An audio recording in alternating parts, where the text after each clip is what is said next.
In this video, I'm going to show you how to remove and reinstall a 62 TE transmission from a Chrysler Town & Country minivan. Let's start by removing our battery. The connections are 10 millimeter. We'll move down to the bracket. 13 millimeter.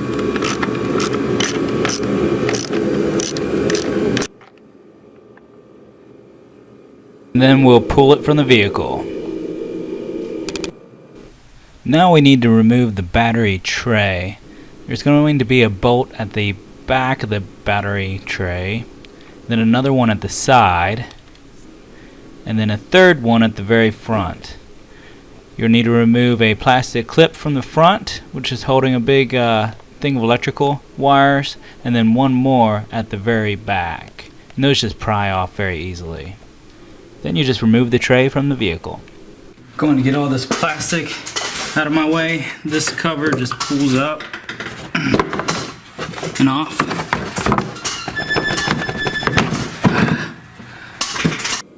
At this point, you can go ahead and raise the van and support it with jack stands. You want to lift this as high as you can, because when it comes time to get the transmission out, you're going to have to slide it out from underneath the vehicle. And it's pretty big. So if you don't have your van high enough, you won't be able to get it out. Remove your front two wheels. Removing this hub nut. This is an 1.25 inch. I believe you could also get by with a 32 millimeter socket if you didn't have an 1.25 inch.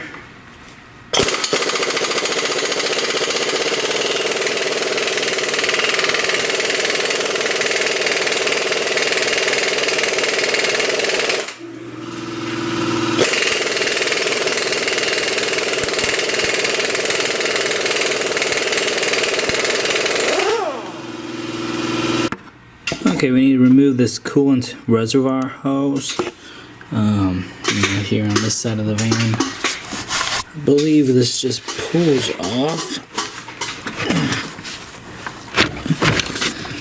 Whole reservoir pulls out. I'm hoping I can pull this hose off so I can detach it from the vehicle. Or what might be easier. Yeah, that one's really solidly on there. I might pull the reservoir hose off here. Yeah, that's much easier. So I'll pull it off there, move it from these clips.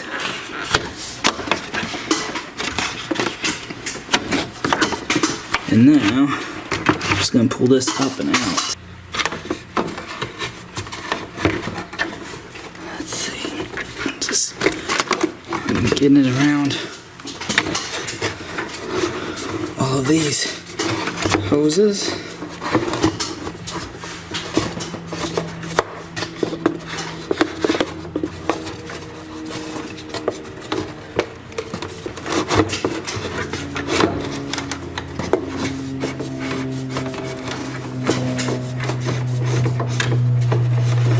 Feeding that one back down and around. Okay. And then it's up. And so these were the clips that I was pulling it up and out with. Okay, at this point it's time to start disconnecting everything from the transaxle. I'm going to start with these two oil cooler lines. I'm going to do that first, then I'm going to move the electrical connectors and figure out what else needs to be disconnected. There are dust covers on these lines, I guess that's what they are, that pop off and slide up.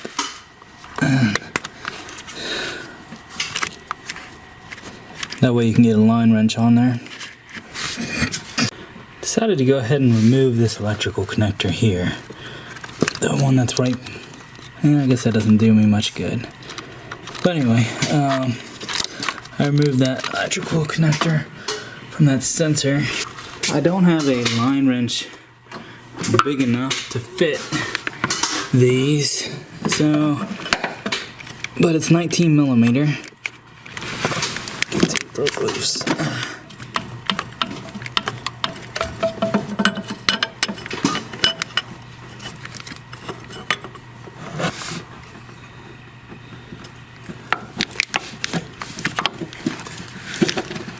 Okay, I didn't really need a line wrench. They weren't on there too ungodly tight. Would have been helpful had I had a shorter wrench, but I finally got that loosened up and I'm pulling it out and off. Let's see if I can get it all the way up here out of the way. And now I'm going to do the exact same thing to the other cooler line. I'm going to remove this big giant electrical connector from the front of the engine, or front of the transaxle. So there are two electrical connectors in the back on speed sensors. There's one way down here that you can see from the top. You pull it out. It's rather easy to get out. You just push down on that tab and pull. The other one, I think we have to get to from the bottom. Let's see if we can see it here. Where are you? There it is, right there. It's right there. Actually, there's two of them here. That other must not have been a speed sensor. I don't know what it was. But, to disconnect this, it looks like you just squeeze in and pull up. And so, there's one undone. I just pushed in on that and then pulled up, pushed in, pulled up, and there's another one over here. I'm gonna do the same thing too. Then I'm gonna move over. There's an engine ground, or there's a ground on the side of this transaxle. This is a 15 millimeter. Then there's one plastic clip that needs pried off. There we go. Now that's free. Going to remove this shift cable right here. Just using that same trim tool, should just pop off, I believe. Yep, that just popped right out. There, looks like there's a clip right here. Let's see if you can see it. And there's a clip right there. Try not to drop it like I just did. What you gotta do is there's these two tabs on the outside that stick out, and so you have to push them in and get them behind that. I've already got that one started, so it was sticking out here farther, and then I pushed it in, and then that gets that side kind of started. I'm gonna try to do the same thing to the other side. I'm gonna get it pushed in like that, and then I gotta push the whole thing back.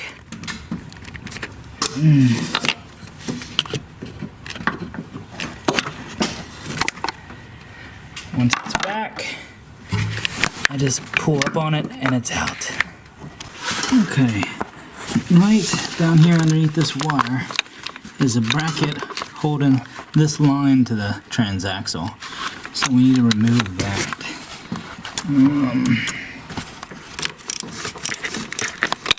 That loosened up nice and easy.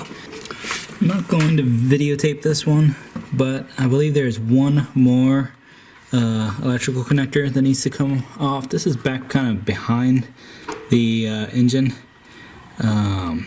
It's right there. So if you want to, here's the brake lines. It's just to the left of that. And I don't think I'm going to be able to film me removing it, but make sure you remove it. I'm going to go ahead now and drain the transaxle of its fluid. Drop it in. See what things look like in there.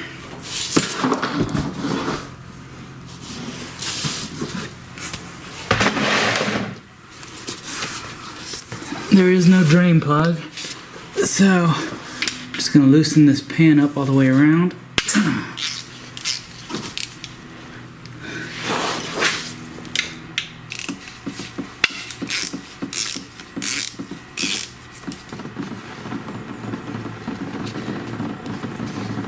And the flood is starting.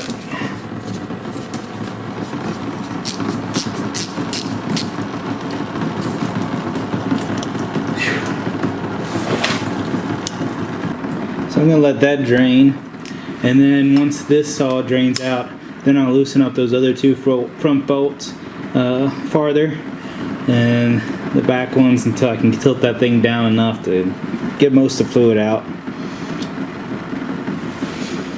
I always like to smell it as it's coming out. This fluid's only been in this van about 6,000 miles, and it doesn't smell that fresh.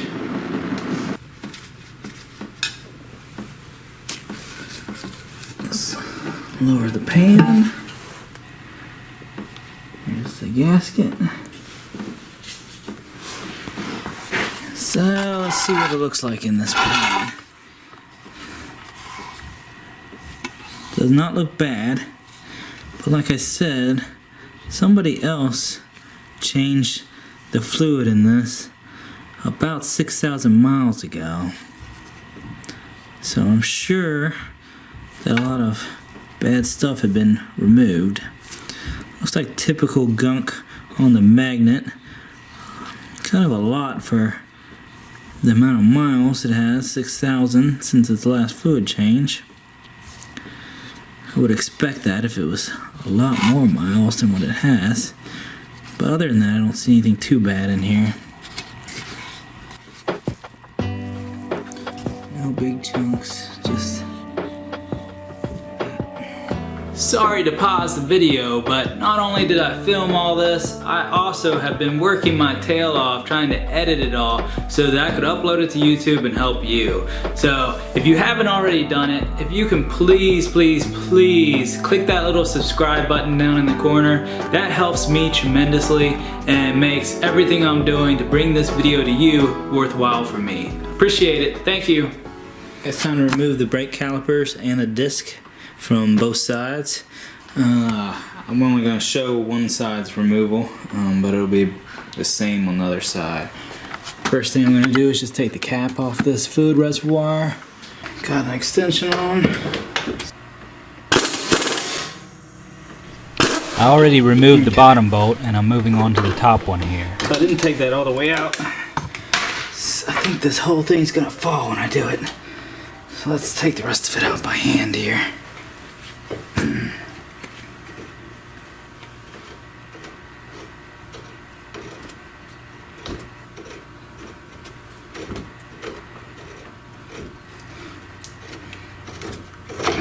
Alright, there we're out, and then let's see, I'm gonna need just,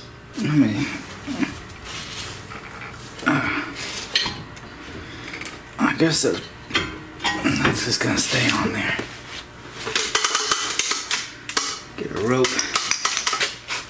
I'm gonna tie this up and out of my way. See if you can see it. So I'm pulling this whole disc and everything out of here.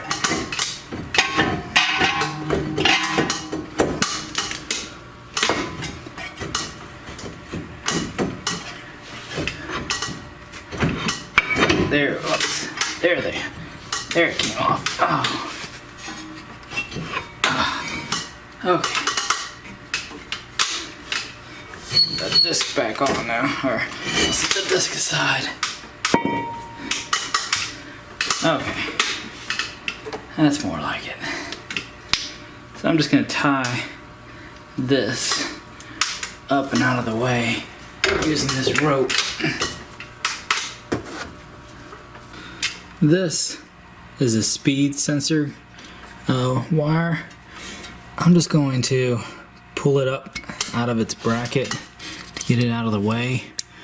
If for some reason that was hard to get out, you could always just undo the bracket, but I'm just removing that from both sides. Before taking this steering knuckle out, I'm gonna go ahead and hit this axle spline a couple times with a dead blow hammer, something soft faced, just so that it'll be easier to separate after I get this out. All it took was one hit. So we're getting ready to take this strut off the steering knuckle. I'm looking in the manual and it says if you have special camber adjusting bolts, you have to mark the position of the strut to the steering knuckle. When you're removing your steering knuckle to strut bolts, it's important that you put your impact on the side with the nut and not on the side with the bolt.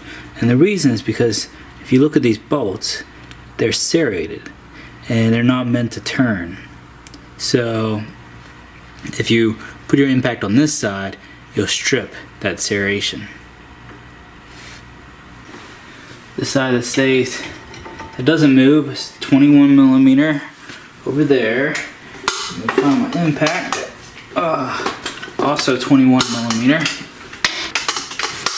And so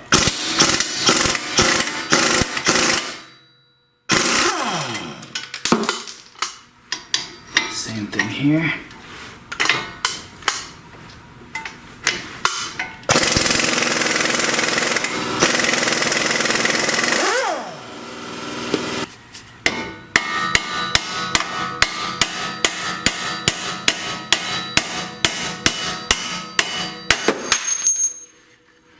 One.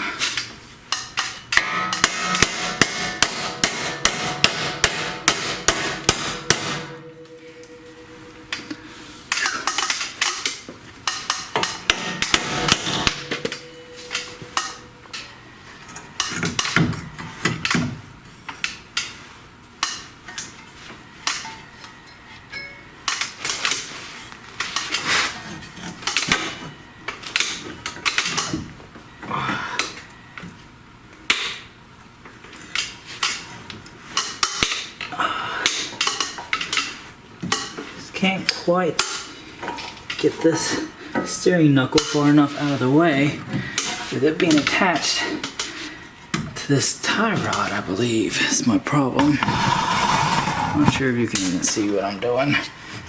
Maybe you can better from this side.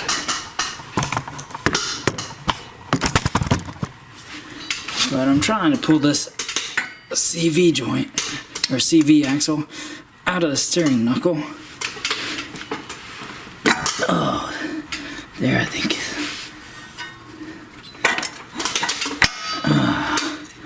Okay, looks like you can do it.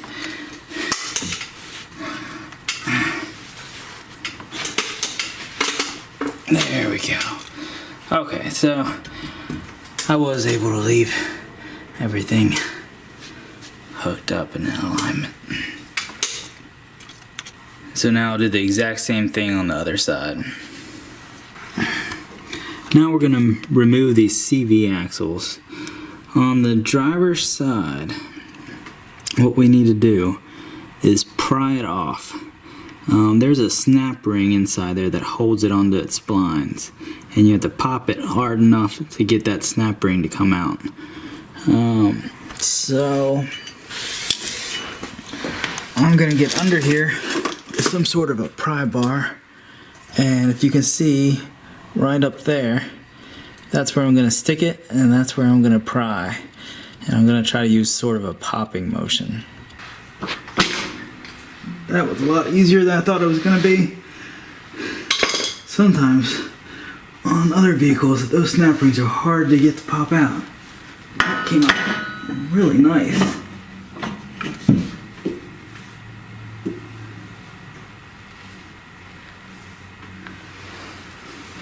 If you can see it, this is the snap ring that I was talking about that we had to pull it past. Now I've got to do the exact same thing on the other side. I'll be disconnecting this CV joint from the midshaft. And so, let's see if I can show you. Okay, so you can see right there is where I'm going to pry. And I'm going to do the same thing and just try to pop that out.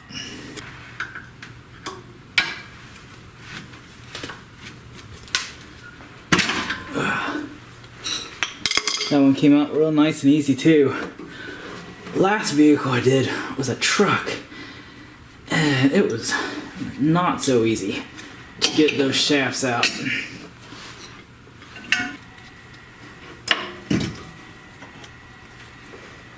I'm going to remove the midshaft next. Looks like there's these two bolts to the motor, and then there's going to be some bolts down on the other side on that transaxle. Ugh.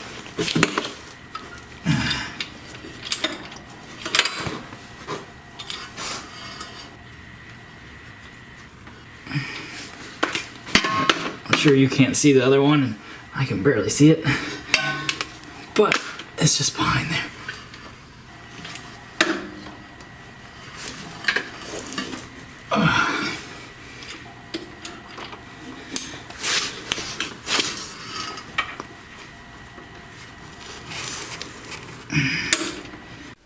After you remove the top two bolts, the third one is right below it, right there. I'm just going to remove this from the vehicle. It's got sealant on the flange, which can make it kind of hard to get loose.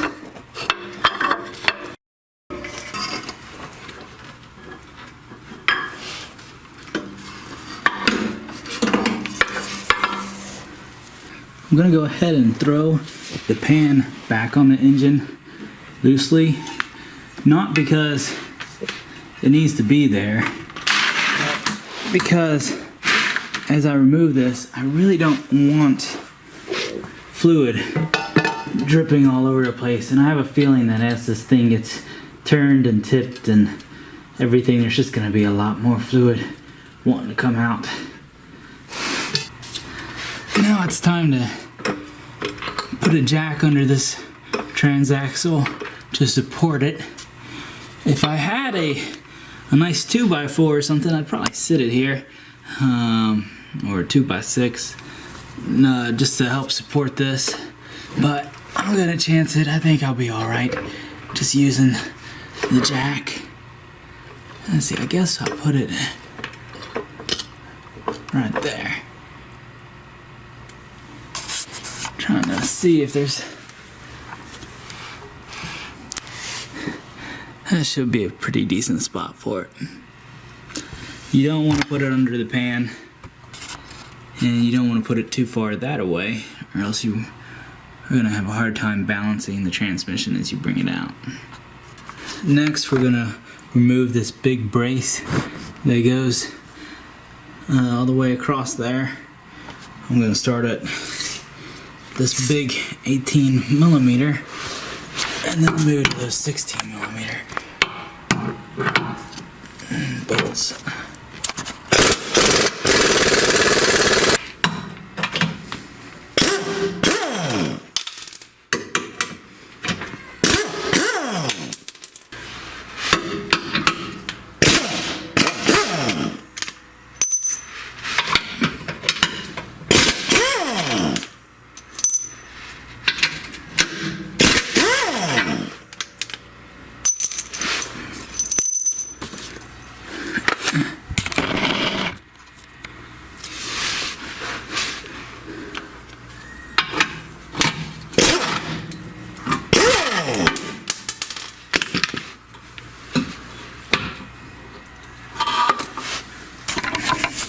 Some odd reason that front one doesn't come out that I could tell, but looks like it doesn't matter. I can just move that out of the way. Next, I'm removing this transaxle brace, so I'm going to remove this bolt, another one on the other side, one up top, and then there's a coolant line up there that I'll also need to remove a bolt from.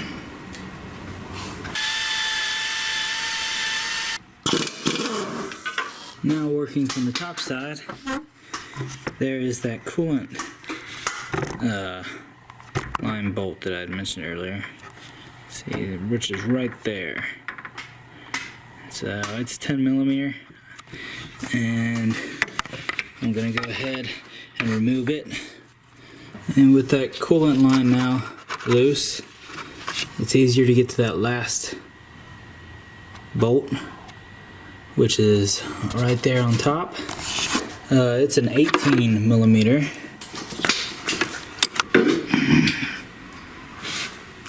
With that brace removed, now we can get to the starter, which we need to remove.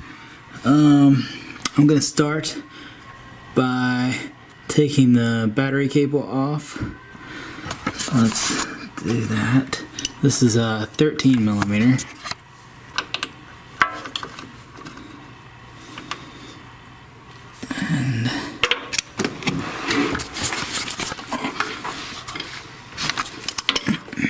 And then after removing the battery cable, I'm going to remove this electrical connector.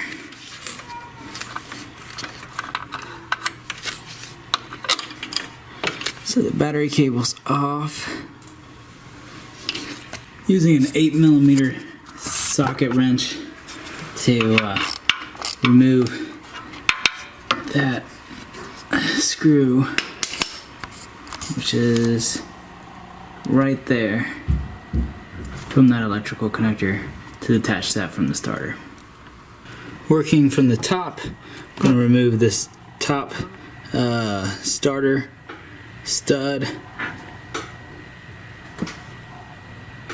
which is right there. This is a 15 millimeter.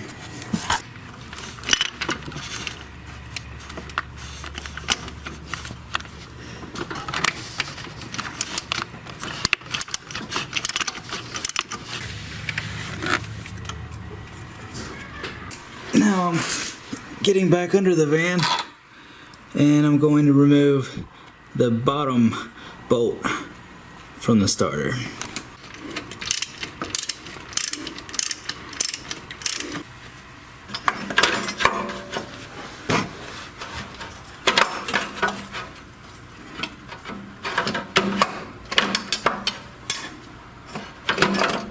Definitely not ideal.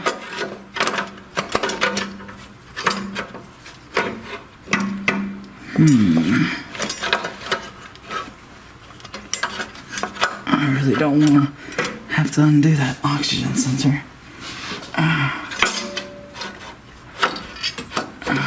There we go. I don't know if you can see that, but I kind of wedged the whole thing up in behind that oxygen sensor.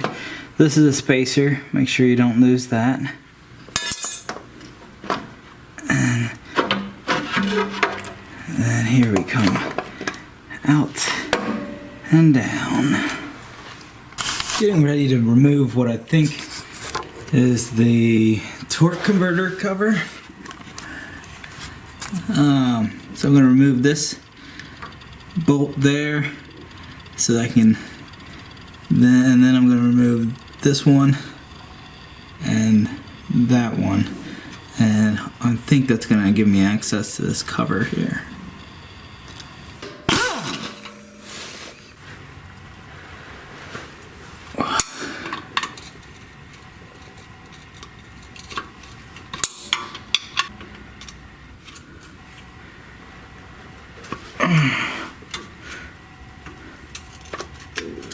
So the manual doesn't say you have to do this, but I see no way around it. In order to get these bolts out, this exhaust pipe is going to have to be removed as they're hitting it on the way out.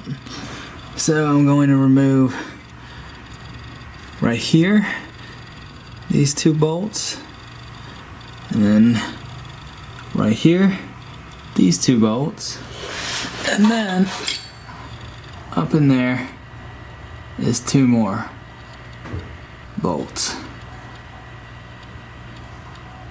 Does not look like a lot of fun.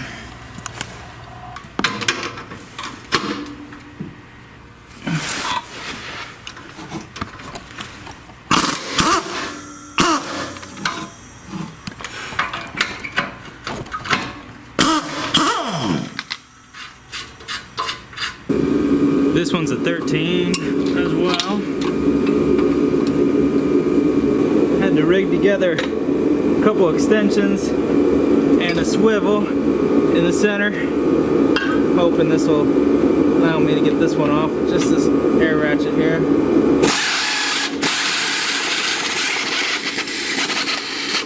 So I've tried everything I can think of to get these nuts off these bolts, and even heating it red hot, nothing worked. So it's time to cut them off.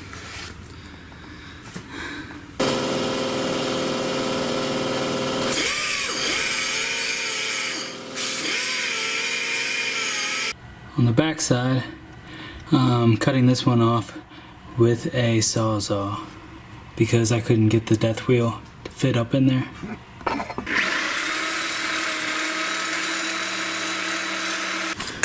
Okay, I got those cut off and finally got this out.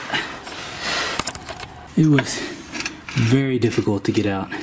Not much room. Took a lot of kind of wiggling it back and forth until I finally got it free. Before I reinstall, I will knock these out, and then I'll just use a regular bolt with a nut on the end of it.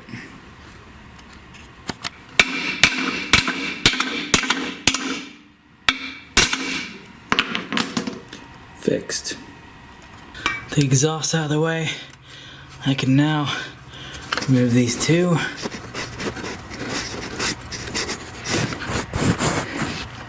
Bolts. Now that we have access to the torque converter, we're going over here to the passenger wheel well, and there is a cover right here, a plastic one, that way you pop out.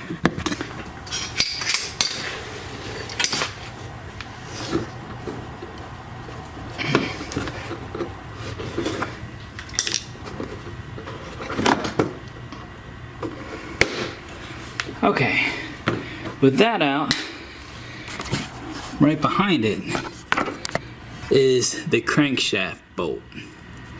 So I'm gonna put a socket wrench on that with a big bar, and that's going to allow me to turn the engine over and move that torque converter around so that I can get to the bolts that I need to take out. Okay, so that's a 18 millimeter, and I've got it set up. And now, coming under the vehicle, so watching that,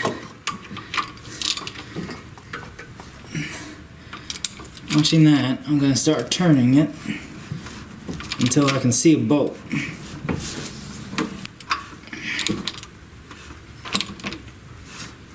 Okay. And now I'm going to remove them. Okay, this side is also 18. I'm gonna hold the crankshaft from turning while I pull on the. Alright. I think I got that.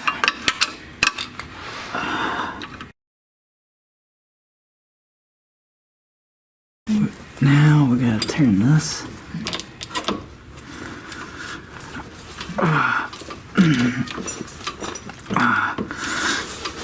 Oh God. Okay. Alright, hold tight. Ready? Maybe that's what's going on.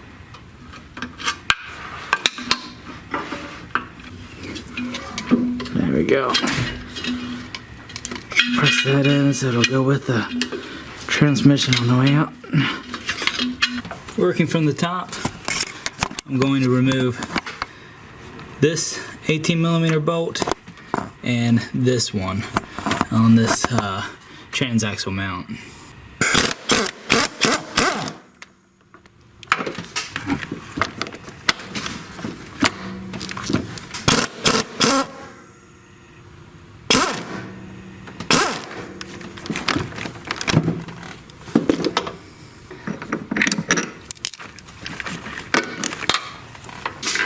Now I'm going to remove all of the upper transaxle to engine bolts. We already got a box end wrench on one, so I'm going to start there.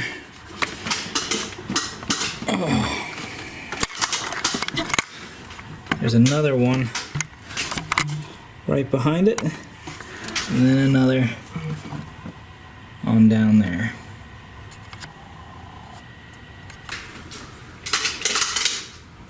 Now working from under the engine, I'm going to remove this engine to transaxle 18mm bolt using a breaker bar.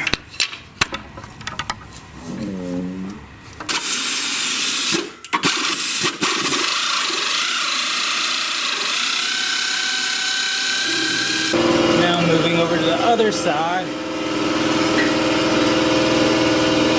There's one right up there.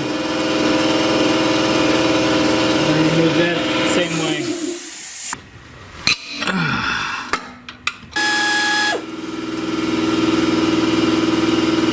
With that out, I'm moving right over to this one.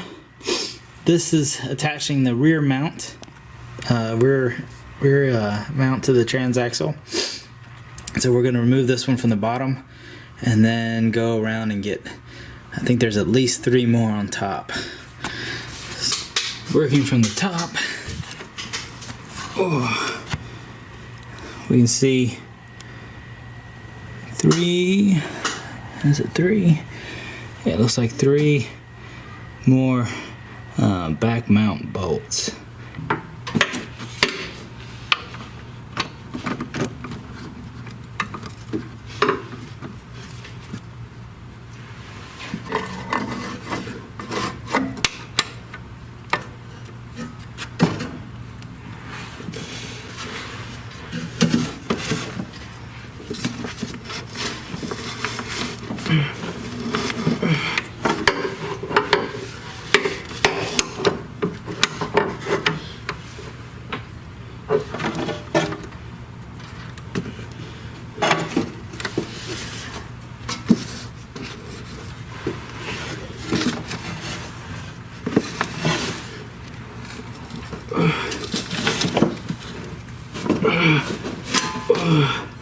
Now we're going to remove the 2 lower engine to transmission bolts. These are both 15mm.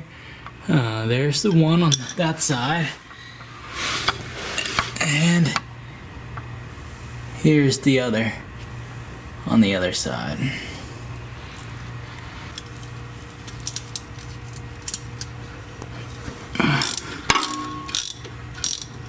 So as I lower this transmission out, I'm going to keep going back and forth from the top to the bottom. And what I'm making sure is that everything's, there's nothing else coming out with it that wasn't supposed to, in case I forgot to unhook something. Slowly bring it down some.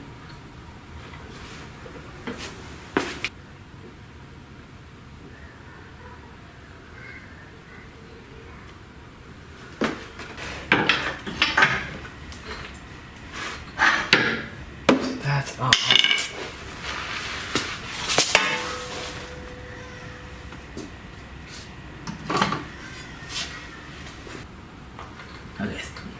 Okay, what?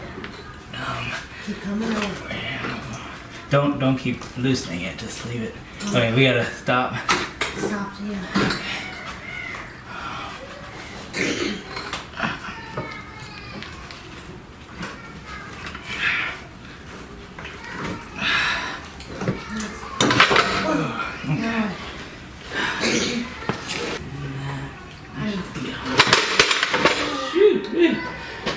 That actually worked out really well on that jack. Oh no, this jack's gone now. Yeah, just not do that. Okay. That was kind of lucky. Which way are you trying to go? Cause I'm gonna try to. it won't go straight out? No. There's this big tall piece right there. Well, look at that, the transmission is out. It was a little bit sketchy, but what can I say? That's why you need a transmission jack. In fact, I went out and bought one just to help me reinstall this back into the vehicle. But if you've made it this far, congratulations. That was not exactly an easy job. And if you haven't, click that subscribe button. Please, please, please do it for me. Thank you.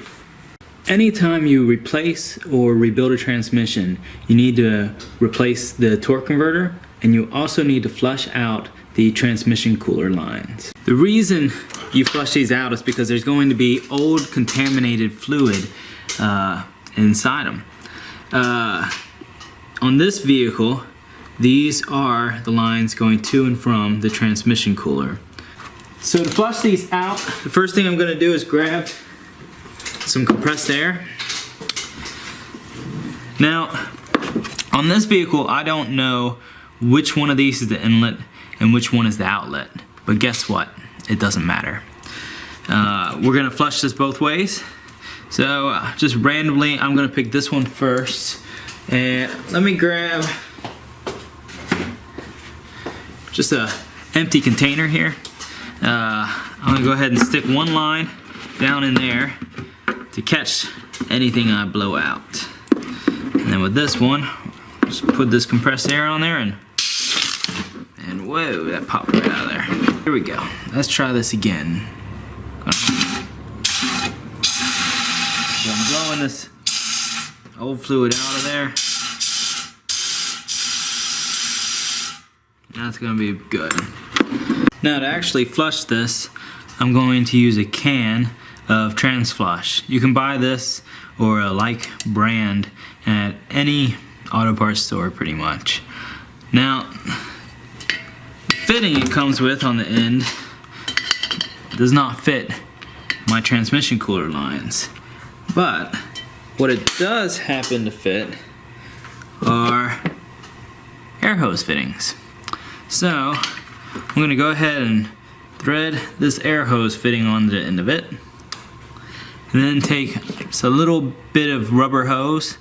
This was a fuel line or a vacuum line that I just cut. That way it slides right down over top of that. And then the same direction that I just blew it out, I'm going to go ahead and slide it on there as well. And then make sure that stays in there this time. Pull the lid off. And so I'm just going to do about a half a can of this. And sometimes it's hard to know what a half can is, but just somewhere in that vicinity. So one thing, I want to make sure that this does not come off. Alright.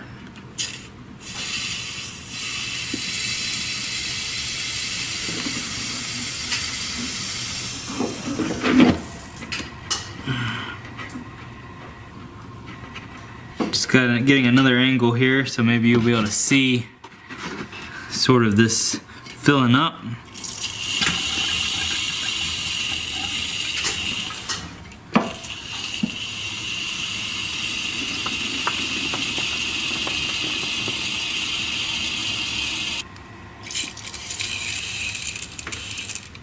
So I'm just having to keep some pressure on this hose here so that it doesn't leak out too much on me.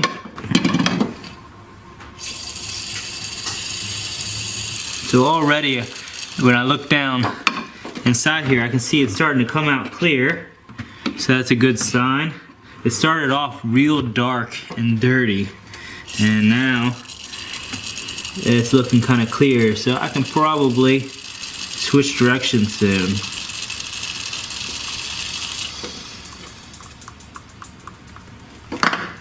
So yeah, I'm gonna go ahead and switch directions. So now, I'm switching which hose is in my catch container. And then I'm going to start off by using the air hose again.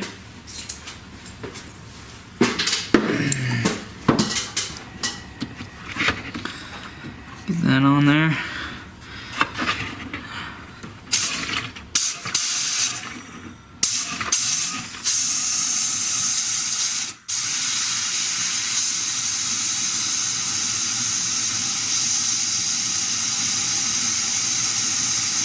Okay.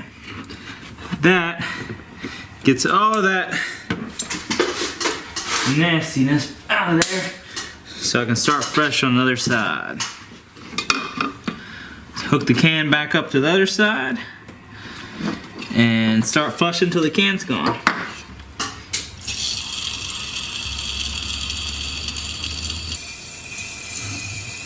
So it looks like I'm running out of fluid now. So if you happen to not have compressed air, once you're out of fluid, you can turn the can upside down and that'll just blow air through there to try to clear it out a little bit, just like his compressed air would. But you're better off using compressed air. Alright. So to finish, I'm going to just blow compressed air through one more time. Put this on there. Hold this in.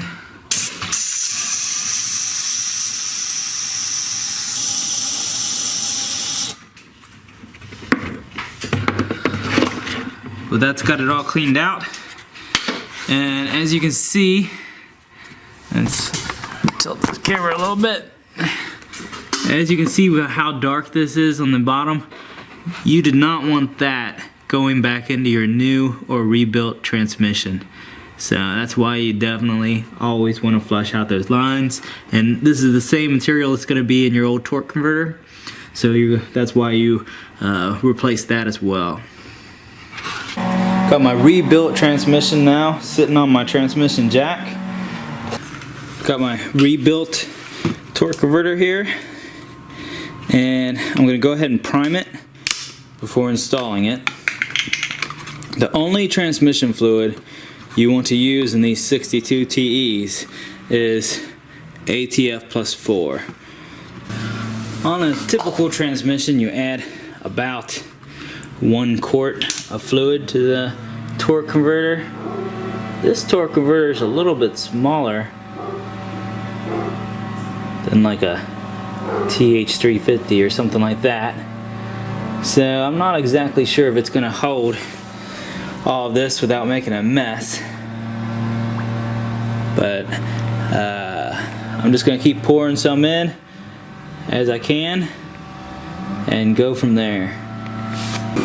Okay, this thing didn't really take a whole lot of fluid, about 1/4 of a quart, about all I can get in it, and that should be good. Might just top it off just a tad here, and then I'm going to take some more fluid since I spilled a little bit right here. I'm just going to get some of this on my fingertip here, and then I'm going to move over here and I'm going to lube up these splines here with it best I can. Some people use grease. I'm just using transmission fluid. Also, my seal back there was lubed by the transmission shop that rebuilt this, but if yours isn't, go ahead and try to lube that up also with some ATF. And before installing the transmission, it's also a good idea to clean up the flex plate and